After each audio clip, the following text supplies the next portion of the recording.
পবিত্র গঙ্গা নদীর তীরে অবস্থিত বেনারস শহরটি তার মন্দির ও ঘাটের জন্য বিখ্যাত। প্রায় 3000 বছরেরও বেশি পুরনো এই শহরটিকে বিশ্বের প্রাচীনতম ধারাবাহিক জনবসতিপূর্ণ শহরগুলির একটি বলে মনে করা হয়। মার্ক টোয়েনের মতে বেনারস ইতিহাসের চেয়েও পুরনো, ঐতিহ্যের চেয়েও পুরনো, এমনকি কিংবদন্তির চেয়েও পুরনো। বেনারসের সরু গলি, অগণিত মন্দির আর গঙ্গার শান্ত জলরাশি সব মিলিয়ে এক অদ্ভুত আধ্যাত্মিক ও সাংস্কৃতিক পরিবেশ তৈরি করে, যা ভারতের আত্মিক রূপকে তুলে ধরে। বলা হয় কাশীর প্রতিটি কোণায় মহাদেবের অবস্থান, তাই এই স্থানকে শিবধামও বলা হয়। বেনারস ভ্রমণের প্রথম দুটি পর্বে আপনাদের ঘুরে দেখিয়েছি বেনারসের বিভিন্ন দর্শনীয় স্থান। সে পর্বগুলি যারা মিস করে গেছেন তাদের জন্য ভিডিওর শেষে লিংক দিয়ে দিলাম, অবশ্যই ক্লিক করে দেখে নেবেন। তো চলুন শুরু করা যাক বেনারস ভ্রমণের তৃতীয় পর্ব।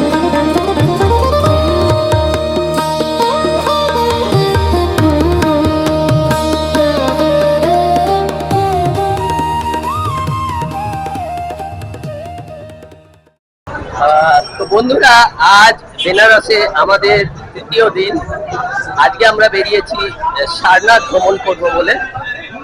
বেনারস থেকে প্রায় 10 কিলোমিটার দূরে হচ্ছে সারনাথ, বুদ্ধদেবের স্মৃতি বিজড়িত এই সারনাথ। তো আজকে আমরা চলেছি সেদিকেই। তবে এই বেনারসে আপনি যেখানেই থাকুন না কেন, আপনাকে আসতে হবে গধুলিয়া চকে, আর তারপর সেখান থেকে আপনি গাড়ি পাবেন। তো আমরা এখন এগিয়ে চলেছি গধুলিয়া চকের দিকে, আর এই সামনেই হচ্ছে গধুলিয়া চক। তো চলুন বেরিয়ে পড়া যাক সারনাথ ভ্রমণের জন্য। চায়ের কাপে চুমুক দিয়ে সকাল সকাল বেরিয়ে পড়লাম সারনাথের দিকে। আগেই বলেছি বেনারসে গাড়ির চেয়ে অটো বা টোটো নেওয়াই বেশি বুদ্ধিমানের, আর তাই বেনারসের গধুলিয়া চক থেকে একটু দরদাম করে একটা অটো বুক করে সকাল সকাল বেরিয়ে পড়ুন সারনাথের উদ্দেশ্যে।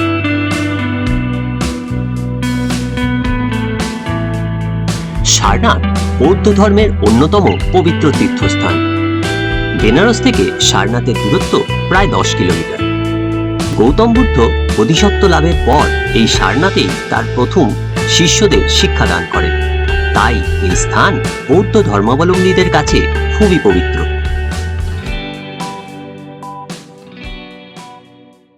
তো আমরা এখন চলে এসেছি বেনারস থেকে 10 কিলোমিটার দূরে সারনাথে।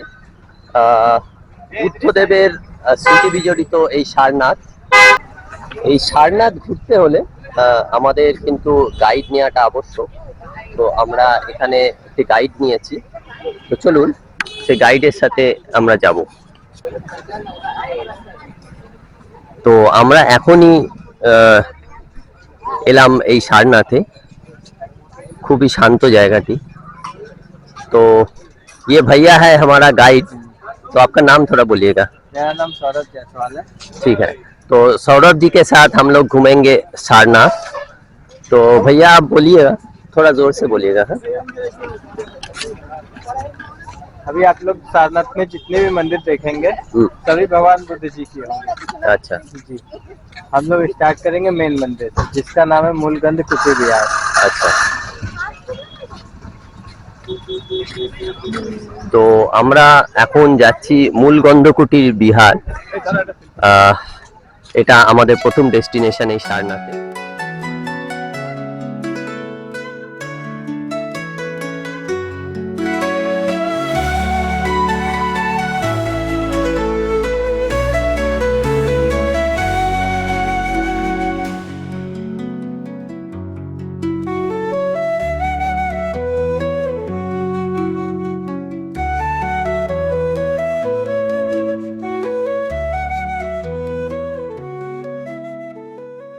देख रहे हैं, ये श्रीलंका के राजा थे, बाद में इन्होंने बौद्ध धर्म अपना लिया।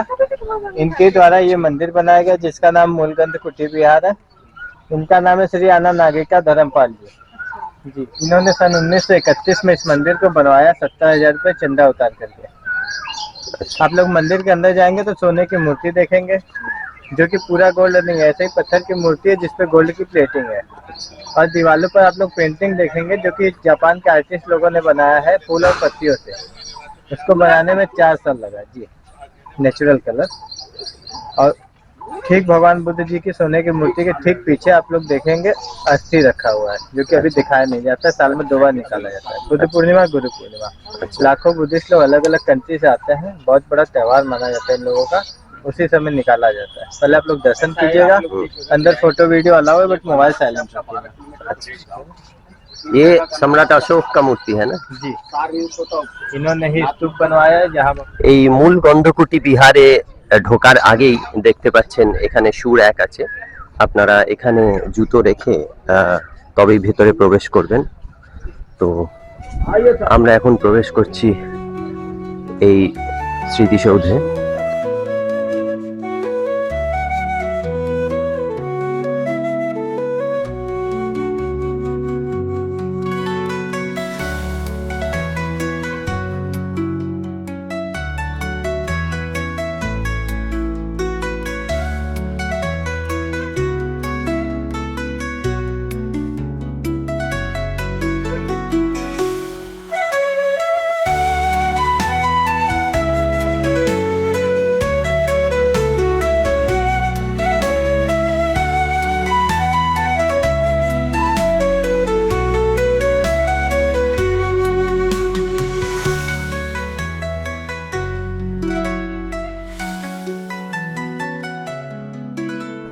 দেখতে পাচ্ছেন এখানে চারিদিকেই লেখা আছে প্লিজ কিপ সাইলেন্স।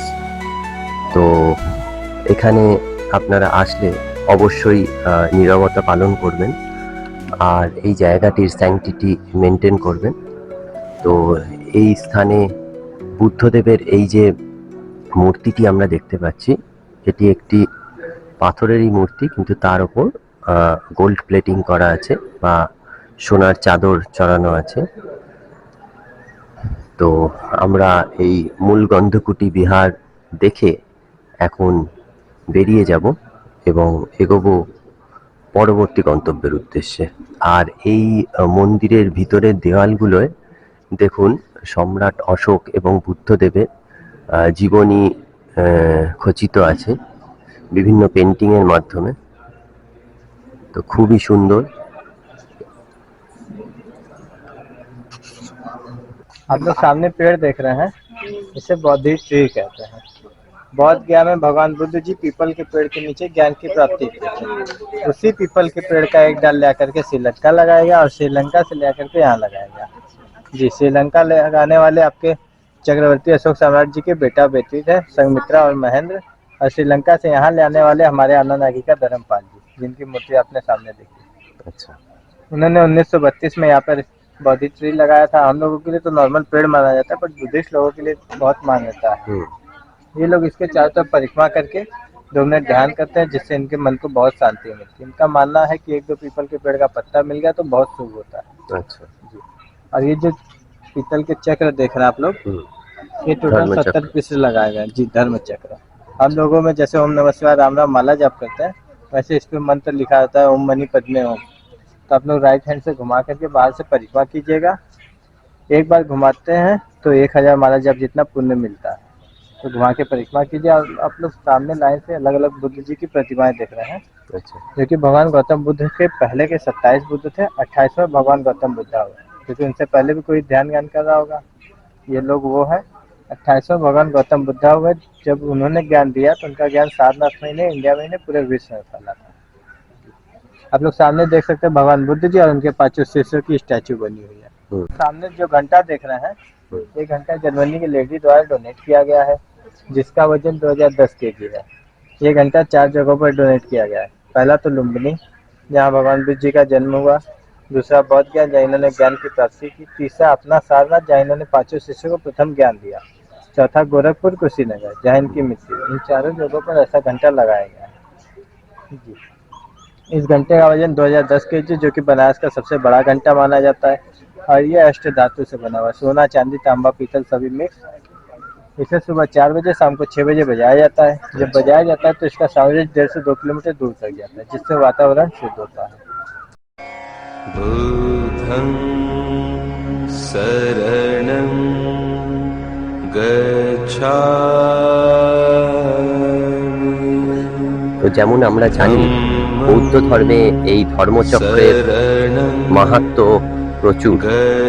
এই ধর্মচক্র একবার ঘোরালে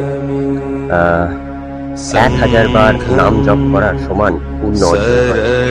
তো আমরা এখন পরিক্রমণ করতে চলেছি এই বোধিবৃক্ষ। যেমন আমাদের গাইড দাদা বললেন, এই বোধিবৃক্ষ অশ্বত্থ গাছ। তো আমরা জানি যে বুদ্ধ গয়ায় অশ্বত্থ গাছের নিচেই বোধিসত্ত্ব লাভ করেছিলেন বুদ্ধদেব। আর সেখান থেকে সেই বোধিবৃক্ষেরই একটি ডাল শ্রীলঙ্কায় নিয়ে যাওয়া হয়েছে এবং শ্রীলঙ্কা থেকে আবার একটি ডাল এখানে এনে পোঁতা হয়েছিল। তো সেই বোধিবৃক্ষ হলো এটি। আর তারই চারিদিকে আমরা এখন পরিক্রমণ করছি। আর এখানে সিম্বলিক মূর্তি বানানো আছে, কারণ আমরা জানি এই সারনাথ হলো সেই জায়গা যেখানে বুদ্ধদেব প্রথম তার 5 জন শিষ্যকে উপদেশ দিয়েছিলেন। তারই সিম্বলিক মূর্তি এগুলি। যদিও এই জায়গায় বসে উনি সেই উপদেশ দেননি, তবুও এই জায়গায় এরকম মূর্তিটি বানানো হয়েছে। দেখতে পাচ্ছেন 5 জন শিষ্যকে উপদেশ দিচ্ছেন বুদ্ধদেব।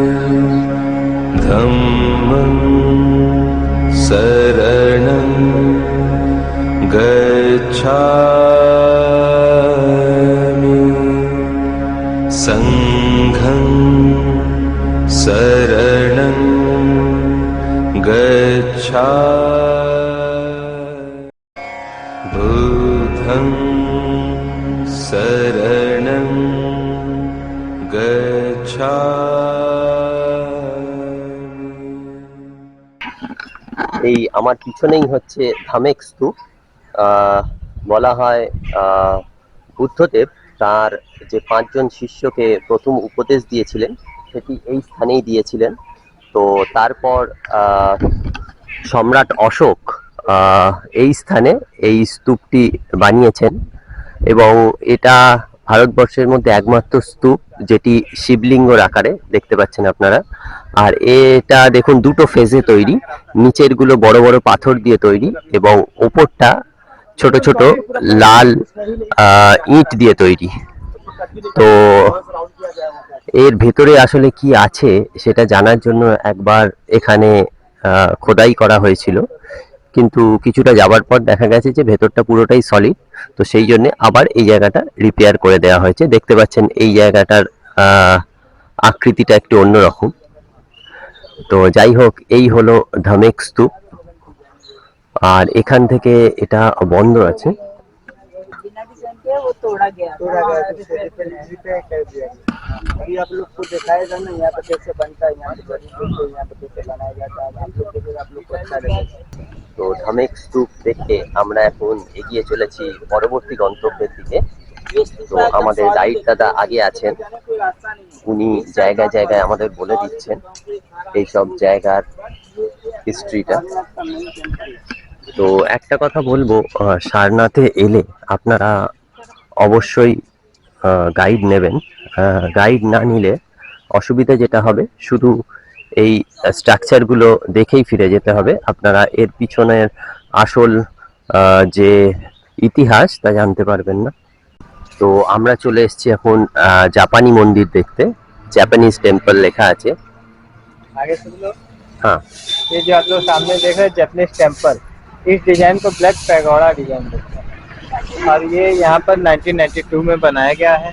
जो फर्स्ट मूर्ति देखेंगे आप लोग कुशीनगर से लिया गया है, जो कि अंदर सारी मूर्तियाँ चंदन की लकड़ी की है।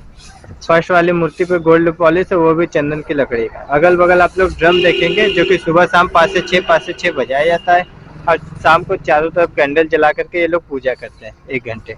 अच्छा। जी, तो आप लोग दर्शन कर लीजिए, विजिट कर लीजिए, फिर हम लोग यहीं से चलेंगे नेक्स्ट टेम्पल विश्व शांति स्तूप। ये व्हाइट वाला था, ये पीछे वाला क्या है? हाँ, वहीं चलेंगे। তো আমরা জুতো খুলে এখন প্রবেশ করতে চলেছি জাপানি মন্দিরে।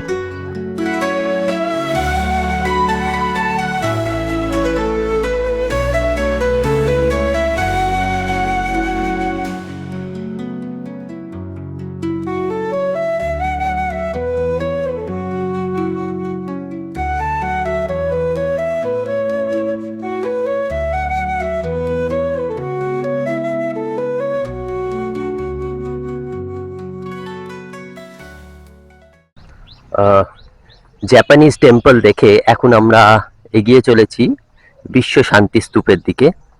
আমরা এই বিশ্ব শান্তি স্তূপ বিভিন্ন জায়গায় দেখেছি। রাজগীরে আছে, পাহাড়ের ওপর, যেখানে খুব রোমাঞ্চকর একটি কেবল কার রাইড আছে, যেটা ভারতবর্ষের সবচেয়ে পুরনো রোপওয়ে। তো সেখানে আমরা গেছিলাম, সেখানে এরম বিশ্ব শান্তি স্তূপ দেখেছি। আর এখন এখানে দেখছি আমরা বিশ্ব শান্তি স্তূপ। ये विश्व शांति स्तूप है। सफेद रंग देख रहे हैं आप लोग, सभी लोग जानते हैं कि शांति का प्रतीक है। और एक शेर का मुंह खुला हुआ है, एक शेर का मुंह बंद है। एक अशांति का प्रतीक, एक शांति का। अच्छा, जी, आप लोग ऊपर भगवान बुद्ध जी की जो प्रतिमा देख रहे हैं, उसे भूमि स्पर्श मुद्रा कहते हैं। वैसे ही चारों तरफ डिफरेंट डिफरेंट प्रतिमाएं बनी हुई हैं। ये सारनाथ का, बगल में आपका बौद्ध गया का होगा, उसके पीछे आपका लुम्बिनी का होगा, इस साइड आपका कुशीनगर का होगा, जो कि हम लोग अंदर देखे जापानीज टेम्पल में सोए हुए बुद्धा जी, सेम वैसा। আমরা এখন সারনাথে ঘুরে বেড়াচ্ছি, আর এখানকার যে সকল স্মৃতিসৌধগুলো আছে সেগুলো একে একে দেখছি। তো এখন আমরা চলেছি এখানকার মিউজিয়ামের দিকে। জয়া, এই সারনাথের যে মিউজিয়াম, এই মিউজিয়ামটা খুবই গুরুত্বপূর্ণ মিউজিয়াম, কারণ এই সারনাথ অঞ্চল থেকে মাটি খুঁড়ে প্রচুর জিনিস পাওয়া গেছে, যেগুলো আমরা দেখব সেখানে। তার মধ্যে ভারতবর্ষের যে ন্যাশনাল এমব্লেম, যেটা হলো কিনা অশোক চক্র, সেই অশোকের তৈরি অশোক চক্র আমরা এখানে দেখতে পাবো। এই সামনের রাস্তাটার নাম হচ্ছে ধর্মপাল রোড, আর এই রাস্তা ধরেই সোজা এলে যেখানে আসবেন সেই জায়গাটা হলো এই চক। আর এই চকেরই দেখুন, এই বাঁদিকে হচ্ছে মিউজিয়াম, এর ভিতরটায় হচ্ছে মিউজিয়াম, আর উল্টো দিকে টিকিট কাউন্টার, আর ঠিক তার উল্টো দিকেই হচ্ছে এই ধামেক স্তূপ। ধামেক স্তূপের এন্ট্রি পয়েন্ট হচ্ছে এখানে। আমরা ওদিক থেকে, দূর থেকে ধামেক স্তূপ দেখেছিলাম, আর ধামেক স্তূপের ভেতরে ঢুকতে গেলে আপনাকে এখান দিয়ে ঢুকতে হবে। তো আমরা এখন যাচ্ছি মিউজিয়ামের টিকিট কাটতে। তো ওখানে গিয়ে আপনাদের বিস্তারিত জানাচ্ছি টিকিট প্রাইস সম্বন্ধে। তো এই সামনেই হচ্ছে এন্ট্রি টিকিট কাউন্টার। এখানে ইন্ডিয়ান সিটিজেনদের জন্য 25 টাকা করে টিকিট, আর ফরেনারদের জন্য 300 টাকা। আর অনলাইনে কাটলে 5 টাকা ডিসকাউন্ট আছে, 20 টাকা করে, এবং ফরেনারদের জন্য 250 টাকা। আর 15 বছরের নিচের বাচ্চাদের জন্য এখানে ফ্রি এন্ট্রি আছে। আর এই পুরো অঞ্চলটাই হচ্ছে আর্কিওলজিক্যাল সার্ভে বা এএসআই এর আন্ডারে, তো সেই জন্য এত সুন্দরভাবে মেনটেন করা হয়েছে এই জায়গাটি। তো আমরা এখন টিকিট নিয়েছি। তো দেখতে পাচ্ছেন এখানে একটা কম্বাইন টিকিট হয়, যে মিউজিয়াম আর এই ধামেক স্তূপের যে রুইন্স আছে, তো দুটোর কম্বাইন টিকিটের দাম হলো 30 টাকা করে ফর অ্যাডাল্টস। তো আমরা টিকিট নিয়েছি, এবার আমরা প্রবেশ করতে চলেছি এই মিউজিয়ামে। এইটা হলো সামনেই মিউজিয়ামের এন্ট্রি, আর ওই দিকটা হচ্ছে ধামেক স্তূপের এন্ট্রি। এখান থেকে এই মিউজিয়ামের এন্ট্রি। তো আমরা এখন প্রবেশ করলাম আর্কিওলজিক্যাল সার্ভে অফ ইন্ডিয়ার সারনাথ মিউজিয়ামে। তো দেখতে পাচ্ছেন এখানে বিভিন্ন পৌরাণিক সৌধের অংশ রাখা আছে, যেগুলি কিনা এই স্থানে মাটি খুঁড়ে পাওয়া গেছে। দেখুন প্রত্যেকটা নিচে কোন সময়কার সেগুলো লেখা আছে, যদিও সেগুলো এত বিস্তৃত বর্ণনা দেয়া এই ভিডিওর মধ্যে সম্ভব নয়।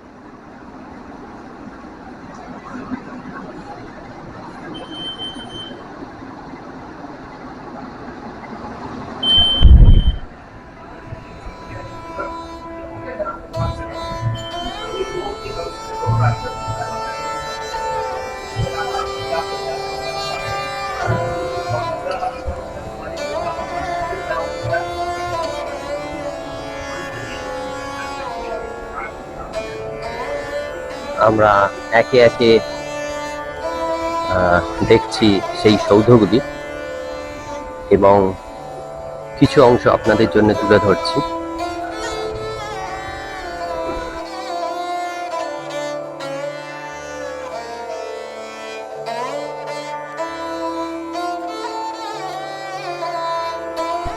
আর এই মিউজিয়ামের একদম কেন্দ্রস্থলে অবস্থিত ভারতের ন্যাশনাল এমব্লেম অশোক স্তম্ভ দেখতে পাচ্ছেন।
তো আমরা এখন এই সারনাথের আর্কিওলজিক্যাল সার্ভের যে মিউজিয়াম সেটা দেখে বেরোলাম।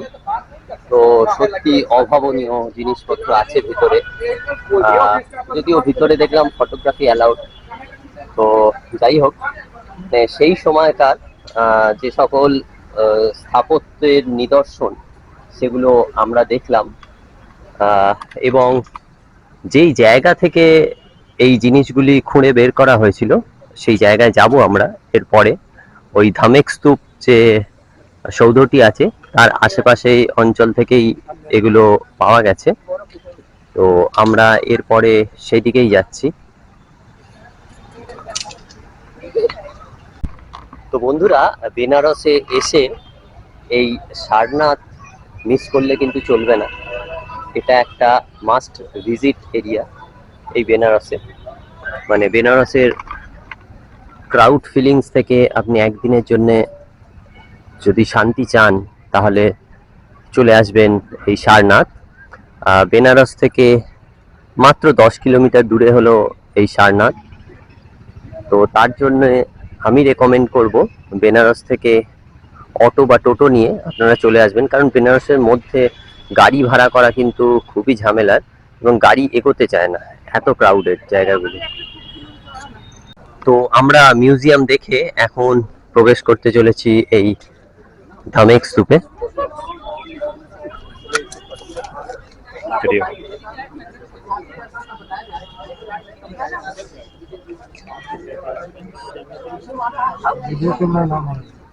अंदर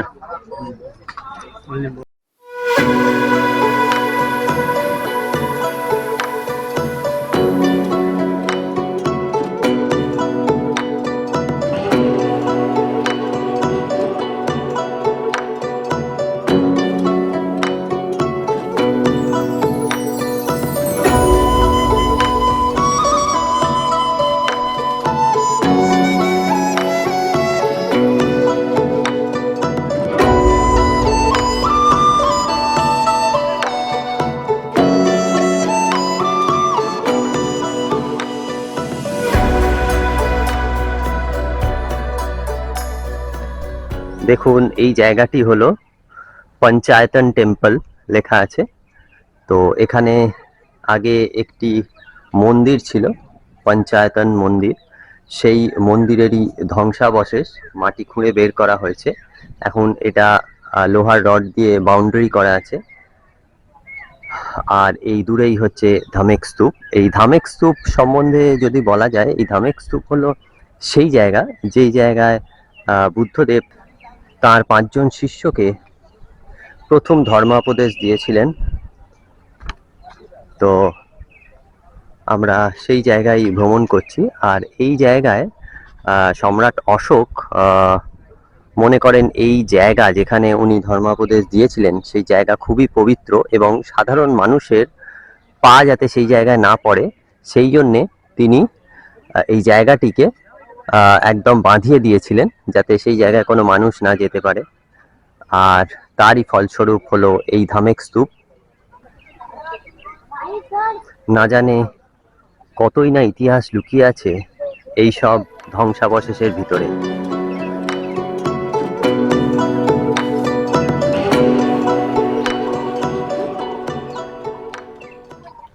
এই যে অংশটি দেখতে পাচ্ছেন এই জায়গায় একটি ফলক রাখা আছে এবং সেই ফলকে লেখা আছে যে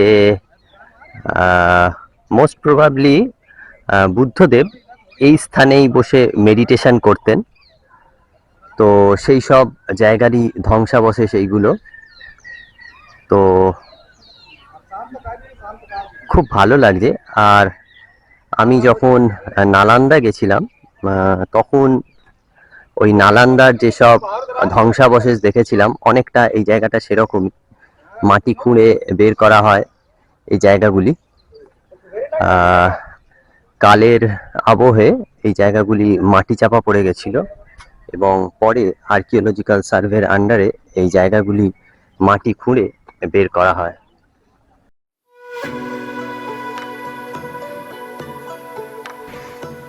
চলে এসেছি সেই স্থানে যেখানে পাওয়া গিয়েছিল সম্রাট অশোকের স্তম্ভ। স্তম্ভটি প্রায় 15 মিটার উঁচু এবং মসৃণ বেলেপাথর দ্বারা নির্মিত। এই স্তম্ভের ওপরেই বিরাজমান ছিল বর্তমান ভারতের জাতীয় চিহ্ন, যা আমরা আগেই সারনাথ মিউজিয়ামে দেখে এসেছি।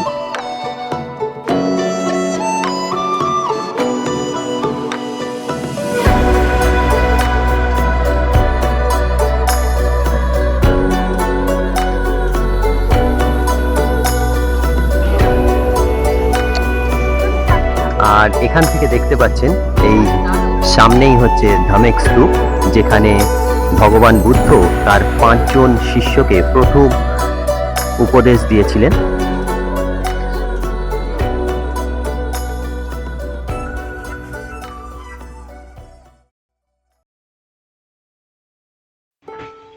আমাদের পরবর্তী গন্তব্য চৌখণ্ডী স্তূপ। ধামেক স্তূপ থেকে মাত্র 1 কিলোমিটার দূরে এই চৌখণ্ডী স্তূপ। এর উচ্চতা প্রায় 12 মিটার। লাল ইট দিয়ে তৈরি এই স্তূপের উপরের অংশে অষ্টকোণাকৃতি একটি মিনার আছে, আর সেই মিনার দাঁড়িয়ে আছে একটি চতুষ্কোণ স্তূপের ওপর।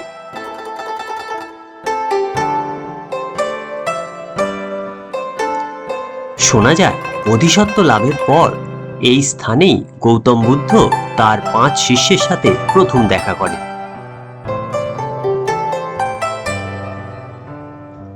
সম্রাট অশোক এই স্তূপের নির্মাণ কাজ শুরু করেন। ধামেক স্তূপের মতো এই চৌখণ্ডী স্তূপ বৌদ্ধ ধর্মে খুবই তাৎপর্যপূর্ণ। সারনাথের প্রাচীন বৌদ্ধ স্থাপত্যগুলি থেকে মাত্র 300 মিটার দক্ষিণে অবস্থিত থাই মন্দির। আর এই স্থানের প্রধান আকর্ষণ হলো বিশাল দণ্ডায়মান ভগবান বুদ্ধের মূর্তি, যা প্রায় 25 মিটার বা 80 ফুট উঁচু। সম্ভবত এটি ভারতবর্ষের সবচেয়ে উঁচু দণ্ডায়মান বুদ্ধ মূর্তি। সংলগ্ন অঞ্চলটি প্রায় 2.5 একর স্থান জুড়ে পরিপাটি করে সাজানো।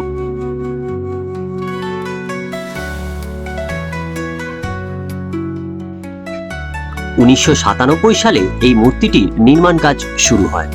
শোনা যায় পাথর কাটা, খোদাই করা এবং পালিশ করার কাজে প্রচুর সময় লাগে। অবশেষে 2011 সালের মার্চ মাসে মূর্তিটির নির্মাণ কাজ সম্পন্ন হয় এবং আনুষ্ঠানিকভাবে এর উন্মোচন করা হয়।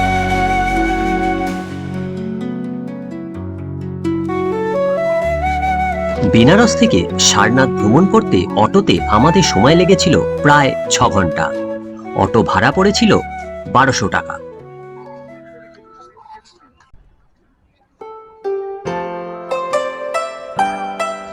সারনাথ বৌদ্ধ ধর্মের অন্যতম পবিত্র তীর্থস্থান। এখানেই গৌতম বুদ্ধ বোধিসত্ত্ব লাভের পর তার 5 জন শিষ্যকে প্রথম ধর্মাপদেশ দেন। এছাড়া সম্রাট অশোক নির্মিত বিখ্যাত লায়ন ক্যাপিটাল এখানেই অবস্থিত, যা বর্তমানে ভারতের জাতীয় প্রতীক। ইউনেস্কো ওয়ার্ল্ড হেরিটেজ তালিকাভুক্ত এই স্থান বেনারস থেকে মাত্র 10 কিলোমিটার দূরেই অবস্থিত।